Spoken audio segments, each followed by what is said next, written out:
ভিডিওটা দেখলে সবাই, পুলিশটা কী করে একটা লোককে থাপ্পড় মেরেছে, তার কোলে একটা বাচ্চা আছে। দেখো, পুলিশের যারা চাকরি করে না, ওদের বাচ্চা ওরা তো জন্ম দেয় না, অন্যকেও জন্ম দিয়ে দেয়। তারপর পুলিশে যারা চাকরি করে তারা লালন পালন করে। কারণ দেখো, যদি ওদের বাচ্চা এরা জন্ম দিত, তাহলে একটা বাবার কোলে একটা বাচ্চা আছে আর পুলিশ থাপ্পড় মেরে, কোনো পুলিশের রাইট নেই যে সে কোনো পুলিশকে থাপ্পড় মানে কোনো মানুষকে থাপ্পড় মারবে।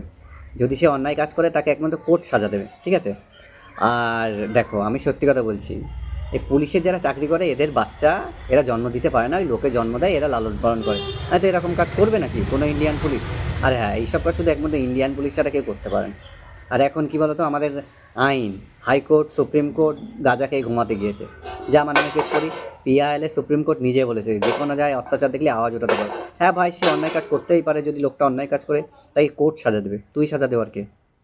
ভারতীয় সংবিধান আর্টিকেল 20, কেন কোনো পুলিশের অধিকার নেই যে কোনো মানুষকে, সাধারণ মানুষকে মারার, ঠিক আছে? যদি সে মারে তার দুটো সাজা হয়ে গেল। যদি সে অন্যায় কাজ করে তাহলে তাকে কোর্ট সাজা দেবে, পুলিশ সাজা দিলে তার দুটো অন্যায় হয়ে গেল না? এই পুলিশের উপরও কারবারি হওয়া দরকার। এই পুলিশের আমার হিসেবে একটাই শাস্তি দেওয়া, প্রথমের হাত পা কেটে নিতে হবে, তারপরে ফাঁসি দিতে হবে, তাও চৌমাথায়। বিএনএস ধারা 115, 1 বছরের জেল, এইসব বাদ দাও। ওইসব পুলিশ ধরতে হবে, হাত পা কাটতে হবে আর গলার দড়ি দিয়ে ঝুলিয়ে রাখতে হবে। The police needs to arrest the corrupt government officials and then the courts need to punish them. अगर कानून से कुछ नहीं हो रहा है तो किसी को तो कुछ करना पड़ेगा ना।